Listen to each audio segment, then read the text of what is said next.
For centuries, history has told a neat story of human progress. Civilizations rise, technology advances, and society grows steadily more sophisticated. Yet, hidden anomalies in the photographic and architectural record suggest a far stranger truth. Evidence points to a class of extraordinary humans giants who lived fully integrated lives in the 19th century, operating technologies and structures built for their scale. Then, almost without warning, they disappeared. Mainstream history offers no explanation, leaving gaps in our understanding. Could this be the result of deliberate erasure, a hidden catastrophe, or a cover-up? The answers challenge everything we thought we knew about the past. The forgotten laborers of history. When we think of giants in history, our minds usually drift to the medical curiosities of the 19th and 20th centuries. We picture the tragic figures of the circus sideshows or the medical journals documenting acromegaly, where the human body grows uncontrollably at the expense of its own structural integrity. These were individuals defined by their fragility, often requiring leg braces just to stand upright, their lives cut short by the immense strain on their hearts. But there is another category of evidence that historians and archivists have begun to uncover, one that tells a radically different story. This evidence does not exist in medical textbooks or circus posters, but in the dusty, sepia-toned records of everyday life. If you look closely at the photographic record of the mid to late 1800s, you find anomalies that defy the standard narrative of human biology. Take, for instance, a specific photograph from Siberia, dated around 1870. It captures a man standing in the threshold of a building. What makes this image arresting is not just the height of the man, but the scale of the architecture he inhabits. The doorway is massive, estimated to be roughly 12 feet high. In a modern context, such a door would feel cavernous and unnecessary. Yet, this individual stands there, and his head nearly brushes the lintel. He fits the space perfectly. The architecture does not dwarf him, it accommodates him. This phenomenon is not isolated to remote Russian provinces. We see the same pattern emerging on the American frontier in 1883. Photographs of railroad crews, the men tasked with laying the iron spine of a growing nation, reveal startling discrepancies in scale. In these group portraits, you see men standing shoulder to shoulder, yet some of them tower significantly over their counterparts. These are not the frail giants of the medical wards. They are broad-shouldered, muscular, and robust. They are wearing standard utilitarian work clothes, standing in the mud, holding the heavy tools of the trade. They look entirely capable of the back-breaking labor required to build transcontinental infrastructure. This visual data forces us to reconsider the function of these individuals within society. They appear to be fully integrated citizens, woven into the economic fabric of the era. This has led to the emergence of a theory that identifies these men not as genetic accidents, but as a specific class of humanity, often referred to as guardians or operators. The theory suggests that the massive scale of 19th century architecture, the high ceilings, the 12-foot doors, the oversized industrial levers, was not merely an aesthetic choice for grandeur. It was functional design. These operators possessed the physical leverage and specialized knowledge necessary to maintain and manipulate the advanced infrastructure of a previous civilization. They were the biological keys to the machinery of the past. Perhaps the most unsettling aspect of this record is how it ends. Throughout the middle of the century, these figures appear regularly in the background of city street scenes and construction sites. Then, as we approach the turn of the century, the visual evidence stops. It does not taper off gradually. It ceases abruptly, as if someone flipped a switch. The integrated giants vanish from the photos, leaving behind only the empty, oversized architecture that we still see in our cities today. Their disappearance marks the final, silent closing of the door between the old world and the modern era, the empire beneath the mud. To fully grasp why a population of integrated giants might vanish from the historical record, we must first look at the civilization they allegedly served. In standard history books, The word Tartary is nothing more than an archaic geographic label. If you look at European maps from the 15th to the 19th centuries, you will see it scrawled across the vast, blank spaces of Central and North Asia, stretching from the Caspian Sea to the Pacific Ocean.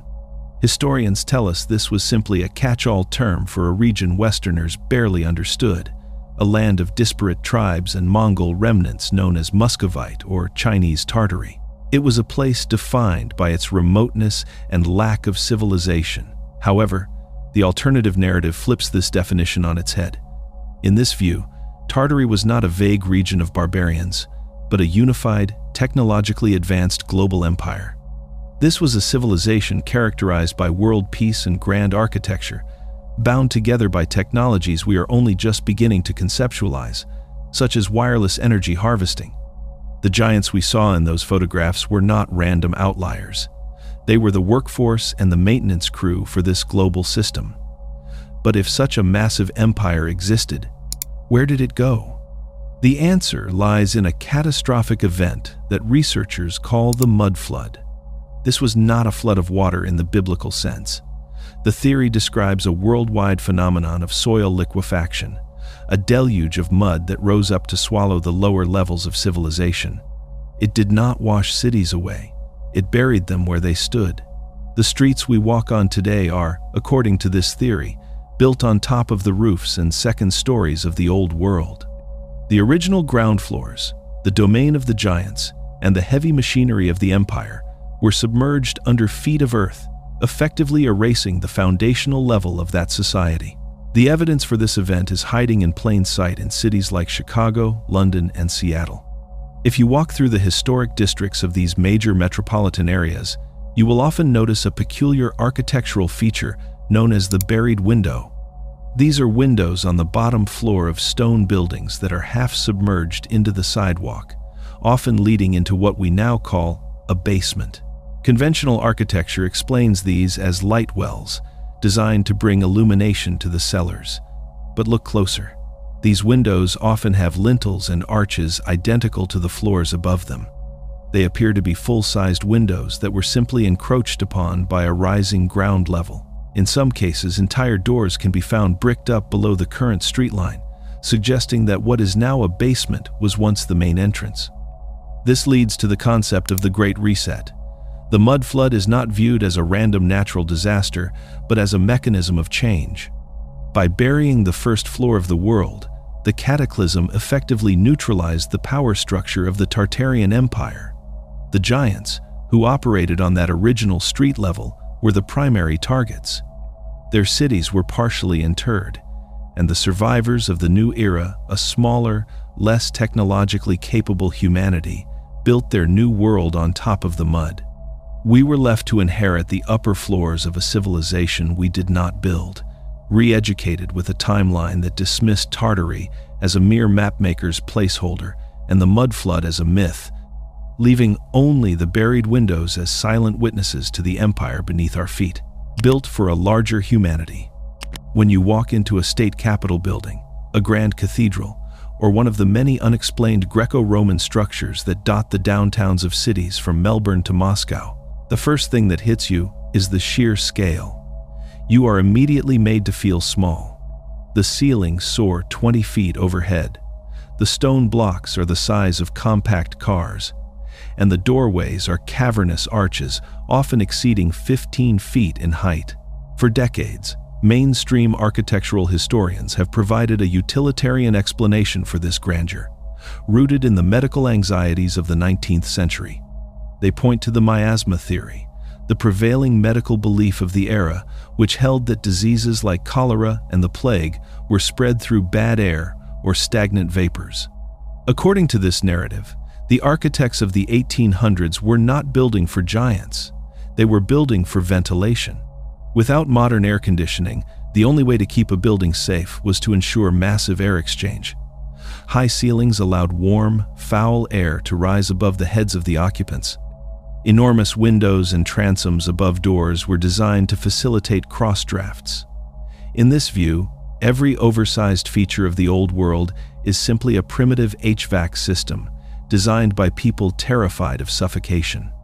However, the giant hypothesis challenges the efficiency of this model. While ventilation is undoubtedly important, the proportions of these structures suggest a functionality that goes beyond simple airflow.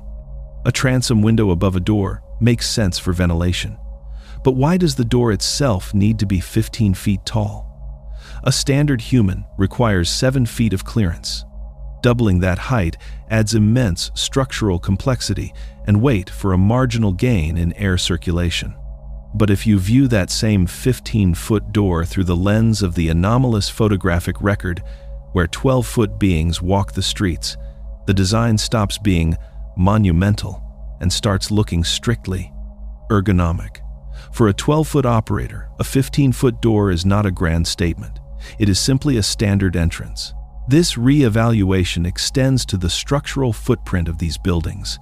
Proponents of the Tartarian theory argue that the massive stone walls and the precise star fort configurations found globally were not merely defensive fortifications or aesthetic choices. Instead, they view them as components of a global energy grid.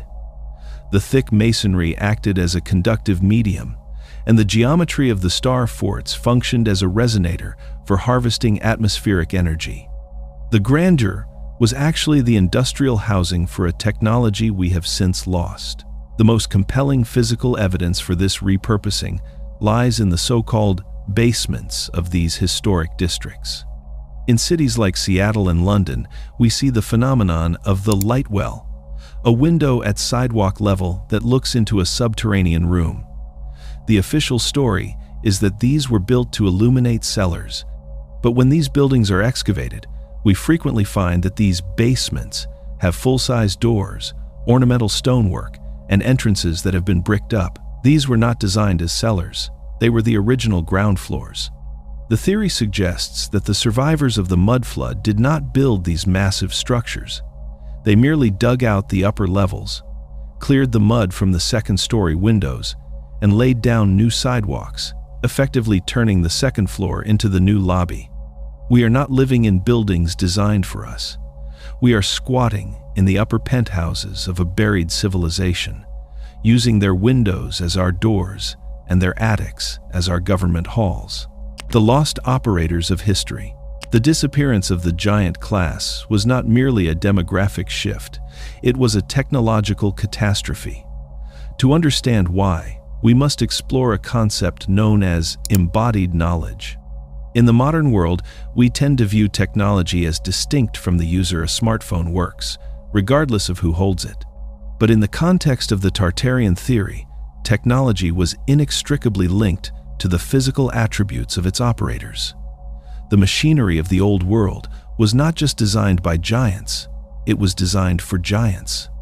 Imagine a control panel where the critical levers are located 9 feet off the ground, or a hydraulic valve that requires the torque of a 12-foot frame to manipulate.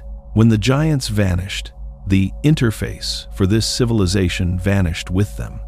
It implies that the old world infrastructure, the power plants, the water treatment facilities, the atmospheric energy collectors did not necessarily break down because of sabotage, but because the only people capable of operating them physically no longer existed. This leads to a profound technological silence.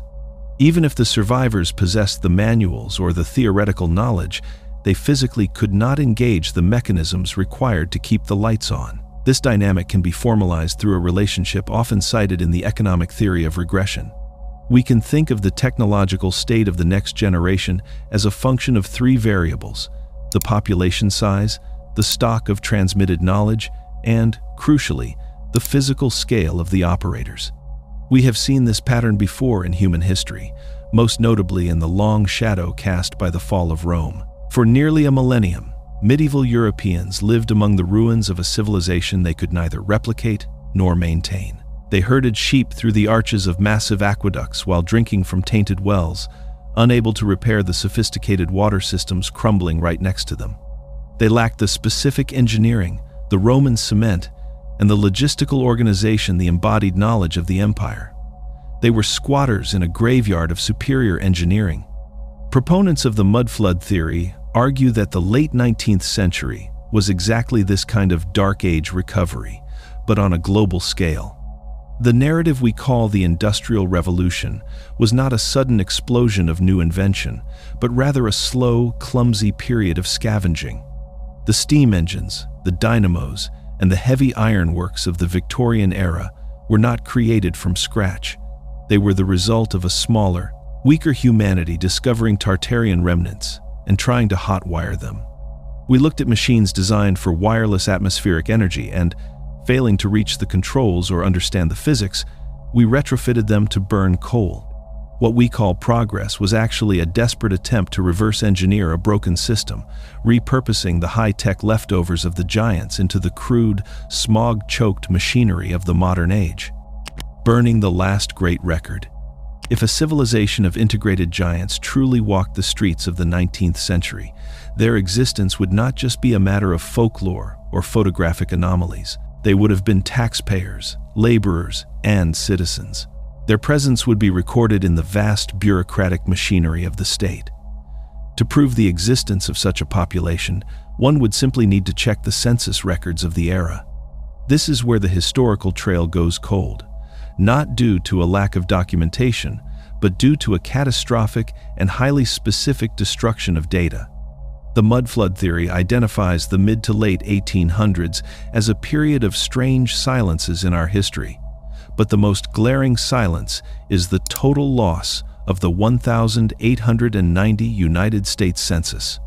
The 11th census was not merely a headcount. Conducted in June of 1890, it was the most ambitious and technologically advanced demographic survey ever attempted up to that point. It enumerated nearly 63 million people and was the first to utilize Herman Hollerith's electronic tabulating machines. These machines marked a quantum leap in data processing, allowing for a level of detail regarding race, physical description, and family lineage that had never been possible before. If the Old World population was still present during the transition to the modern era, the 1,890 census was the document that proved it. It was the last comprehensive snapshot of the American populace before the turn of the century cemented the modern narrative. However, that snapshot no longer exists.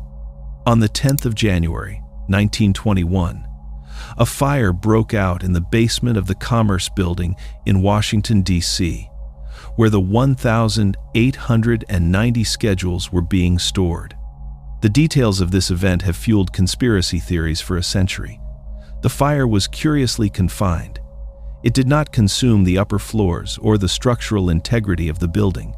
Instead, it ravaged the specific room where these critical records were kept. Unlike other government documents stored in fireproof vaults, the 1,890 records were stacked on simple pine shelves in an unlocked room, placed first in the path of the flames. The destruction did not end when the fire was extinguished. In fact, the water used to fight the blaze caused more damage than the heat itself. The cellar was flooded with 20 streams of water, turning the delicate paper records into a sodden pulp. Initial reports suggested that much of the data could still be saved with careful drying and restoration. Yet, no rescue effort was mounted. For over a decade, the charred and waterlogged remains of the 11th census were left to rot in a warehouse, exposed to the elements and further degradation. The final blow came in 1933. Rather than attempting to salvage the surviving fragments of this pivotal moment in history, the Bureau of the Census recommended their total destruction. Congress authorized the disposal, declaring the records no longer necessary for current business. With that bureaucratic stroke of a pen, the primary evidence of the 1,890 population was incinerated. Historians call it a tragedy of administrative negligence. Those who look for the lost giants call it institutional erasure. By destroying these records, the architects of the new era removed the only hard data that could have contradicted the approved history, ensuring that the transition from the old world to the new would remain unverifiable. Editing the visual past. There is an old adage that the camera never lies. We treat 19th century photographs as irrefutable proof of the past, windows into a world that was raw and unedited. But this trust is misplaced. The reality is that photographic manipulation was not invented with digital software. It was a highly developed art form long before the first computer was ever built. By the mid-1800s, photographers were already masters of trickery, utilizing techniques like combination printing, double exposure, and direct negative retouching to alter the visual record of reality. We know that this manipulation reached the highest levels of government and history. Consider one of the most famous portraits of Abraham Lincoln. The image is iconic. The president stands tall, one hand resting on a table, exuding the strength of a statesman. But the image is a fabrication. It is a composite. The head belongs to Lincoln, but the body belongs to John C. Calhoun, a fierce political rival from the South. The artisans of the era simply grafted Lincoln's face onto Calhoun's torso to create a more heroic figure. If the official portrait of the president could be cobbled together from different sources to suit a political narrative, we must ask what else was being altered to fit the history books. This era also saw the rise of spirit photography, popularized by figures like William Mumler. Mumler claimed to capture the ghosts of deceased loved ones standing behind his subjects. In reality, he was using double exposures to insert faint, transparent figures into the frame. This demonstrates a crucial technical capability. If a photographer in the 1860s had the skill to add a person who wasn't there, they certainly possessed the skill to remove a person who was. The darkroom was not just a place for developing film. It was a place for rewriting reality. The theory of giant erasure suggests that this technology was weaponized to scrub the guardians from the collective memory. The process would have involved masking, cropping, and extensive retouching to normalize the scale of the population. Proponents of this theory point to the concept of negative space in historical archives. When you look at panoramic shots of 19th century cities, you often see strangely empty streets or crowds where people are standing at unnatural distances from one another. These gaps are often dismissed as the result of long exposure times, blurring out moving figures. However, a closer inspection reveals that the spacing is often too deliberate. Groups of people appear to be looking up at empty space, or standing around a void where a much larger figure would naturally fit. This is the negative space of the erasure, the digital scar tissue left behind when a giant is masked out of the frame. By cropping the edges of photos where the tallest individuals stood, or painting over the figures in the center of the street, the archivists of the reset could curate a visual history that matched the new, smaller world, leaving us with a photographic record that feels authentic, but is, in fact, a carefully edited production. The truth in the silence. When we pull back the lens and view the 19th century as a whole, we do not see a natural progression of industrial growth. We see the aftermath of a crime scene. Mainstream history asks us to believe that the burning of the 1890 census, the global phenomenon of buried first floors, and the abrupt disappearance of the giant class from the photographic record are all unrelated coincidences. They ask us to accept that a fire just happened to destroy the only demographic record of the transition era, that architects just happened to build basements with front doors, and that a race of 12-foot laborers just happened to vanish into thin air right before the modern world began. But when you overlay these anomalies, the picture changes. These are not isolated accidents. They are the coordinated fingerprints of a reset. The narrative of the Mudflood suggests that the late 1800s was a period of aggressive editing, a time when the architects of the New World were frantically scrubbing the timeline to ensure their control.